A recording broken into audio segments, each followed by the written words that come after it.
sahur khairum. Nah, jadi berpuasa itu membalanskan kita punya apa? Kepribadian. Karena apa? Karena kita merasakan lapar. Kenapa? Karena kita merasakan haus. Tak diasingkan, tak dikotak-kotakkan. Anda kaya Ramadan puasa, Anda miskin Ramadan kena puasa, Anda handsome bulan Ramadan puasa, Anda buruk rupa bulan Ramadan puasa. Lelaki, perempuan, pendek, tinggi, gemuk, tak gemuk, semua berpuasa untuk supaya merasakan kesusahan daripada sesama umat Islam, supaya hatinya dipenuhi dengan rahmat. Muhammad Rasulullah walladzina ma'ahu asyidda'u 'alal kuffar ruhama bainahum. Ciri daripada umat Rasulullah itu adalah mereka selalu rahmat dengan sesama umat Islam. Macam mana anda nak mencapai rahmah kalau anda tidak merasai kelaparan dan kehausan? Macam mana anda nak rahmah? Macam mana anda nak rahmah kepada sesama umat Islam kalau anda hidupnya selalu penuh dengan kenikmatan, selalu hidupnya berlebihan, anda tak merasai daripada kesusahan? Oleh kerana itu Sayyidina Umar bin Khattab, Amirul Mukminin, mengatakan, aku tidak dapat tidur selama aku memimpin umat Rasulullah. Kenapa? Di waktu malam aku takut menghilangkan hak aku dengan Allah Subhanahu wa ta'ala, maka aku tidak pernah tidur malam. Ketika siang aku tidak boleh tidur siang juga. Kenapa? Karena aku mengurusi umat Nabi besar Muhammad sallallahu alaihi wasallam. Jadi nanti kalian kalau jadi pemimpin, jadilah pemimpin yang adil. Macam mana nak jadi pemimpin yang adil? Macam mana nak jadi ulama yang betul-betul ulama? Dengan cara menjaga puasa. Di bulan Ramadan ini kita diberi waktu oleh Allah Subhanahu wa ta'ala 1 bulan penuh untuk menempa kita punya kepribadian. Maka gunakanlah waktu Ramadan itu dengan sebaik-baiknya sehingga kita menjadi keluar dari bulan Ramadan menjadi insan yang penuh dengan kasih sayang, menjadi insan yang penuh dengan perasaan menyayangi sesama umat besar Muhammad sallallahu alaihi wasallam. Yang ketiga, ulama mengatakan kalau kita perhatikan di setiap ibadah di bulan Ramadan itu semua merupakan rahmat dari Allah Subhanahu wa ta'ala. Apa rahmatnya? Sahur. Allah memerintahkan kita berpuasa, tetapi Allah juga memerintahkan kita untuk bersahur. Tidak mungkin Allah Subhanahu wa ta'ala membiarkan hambanya dalam kesusahan. Tasahharu fa inna fi sahuri barakah, kata Nabi besar Muhammad sallallahu alaihi wasallam. Oleh karena itu belajar jangan sampai tak sahur. Belajar di sini ramai yang sahur atau ramai yang tak sahur?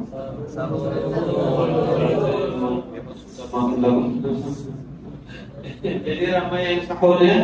Tasahharu fa inna fi sahuri barakah. Ya, sahurnya makanya jangan banyak-banyak, tapi sahur. Ya, sahur itu ada barakahnya. Dan sahur itu kata Nabi sallallahu alaihi wasallam disunahkan untuk mentakhirkan sahur. Tetapi kalau sudah imsak jangan diteruskan makan. Karena kata Imam Abdullah Al-Haddad di dalam kitab Risalatul Mu'awanah, seeloknya kita menjaga waktu akhir daripada sahur, yang mana waktu itu tak sampai ada syak. Kalau sudah lewat daripada imsak, maka kemungkinan sudah masuk waktu subuh. Nah, itu adalah waktu yang syak. Jadi seeloknya kalau sudah imsak, sekedar berapa bacaannya? 60 ayat. Berapa lama? 15 menit.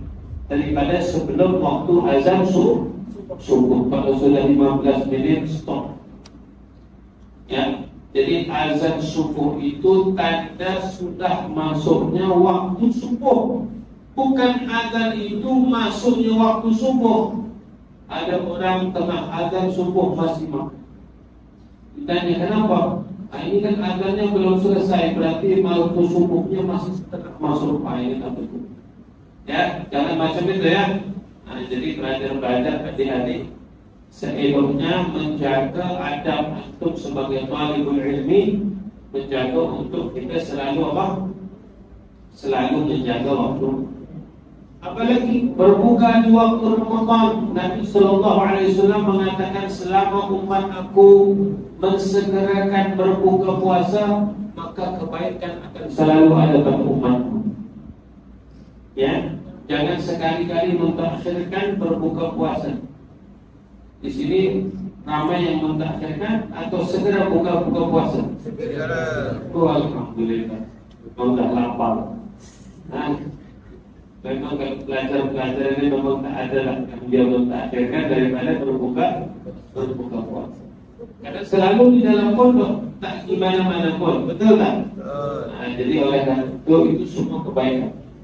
Dan karena itu Allah Subhanahu wa taala mengatakan di dalam Al-Qur'an, "Man 'amila shalihan dzakarin aw untha wa huwa mu'minun falanuhyiyannahu hayatan thayyibah wa lanajziyannahum ajrahum bi ahsani ma kanu ya'malun." Sesiapa daripada lelaki daripada umat Rasulullah sallallahu alaihi wasallam dan juga yang perempuannya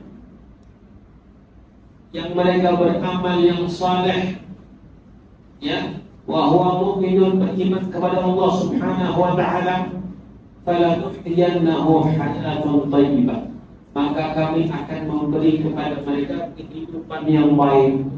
Kehidupan yang baik itu kehidupan yang macam mana? Bukan berarti kekayaan, bukan, tetapi diberikan ketenangan hati, diberikan iman yang kuat, diberikan ketakwaan yang tinggi di sisi Allah. Maka umat Nabi besar Muhammad sallallahu alaihi wasallam, Anda akan menjadi iman mukmin yang kokoh, seorang mukmin yang tidak mudah dipengaruhi oleh ajaran-ajaran Dajjal, tidak mudah dipengaruhi oleh ajaran-ajaran kafir, bila mana Anda sudah mendapati kehidupan yang thayyibah. Walanajziyannahum ajrahum, dan kami pasti akan memberikan ganjaran pahala. Allah Subhanahu wa taala mengatakan walanajziyannahum ajrahum, kami pasti akan menunaikan, memberikan kepada orang-orang yang beramal saleh dengan apa? Dengan ajar, dengan pahala, dengan ganjaran bi ahsani ma kanu ya'malun, dengan yang terbaik daripada. Jadi kalau orang sudah menjalankan puasa Ramadan, sudah faham konsep Ramadan, sudah tahu maksud dan tujuannya Ramadan, insya-Allah sudah tidak lagi merasa tersiksa, sudah tidak lagi merasa terpaksa berpuasa di bulan Ramadan, tetapi yang ada merasakan kenikmatan. Oleh karena itu, ramai daripada ulama yang sebab mereka begitu mencintai berpuasa, begitu mencintai beramal saleh. Al-Habib Muhammad Jamaluddin, salah seorang daripada para awliya, mengatakan, aku memilih untuk tidak membaca Al-Quran di siang hari bulan Ramadan. Kenapa?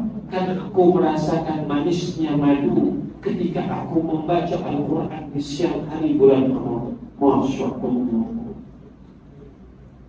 Ada yang macam itu? Kalau ada yang macam itu, tak payah buka puasa. Jadi orang-orang besar itu, para aulia, para ulama itu, ya, walaupun mereka tengah berpuasa, kalau mereka membaca Al-Quran, itu mereka merasakan manisnya. Macam boleh tak kita sampai darajah begitu? Boleh. Macam mana tak boleh? Sangat boleh. Kalau anda betul-betul melihat, memandang Al-Quran bagaikan surat yang datang dari Allah Subhanahu wa taala, sebagaimana dahulu para sahabat-sahabat Nabi ketika mereka membaca Al-Quran, mereka menganggap itu adalah surat yang datang dari Allah Subhanahu wa taala.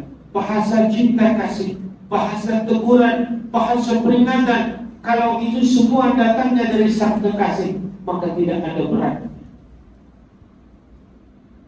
Jadi konsep beribadah itu di dalam Islam itu tujuannya semuanya untuk menjadikan kita insan yang hebat, menjadikan kita insan yang kokoh, menjadi insan yang kuat, Oleh karena itu kita minta kepada Allah Subhanahu wa taala kita tidak dikeluarkan di bulan Ramadan kecuali telah dijadikan daripada insan yang kuat, amin.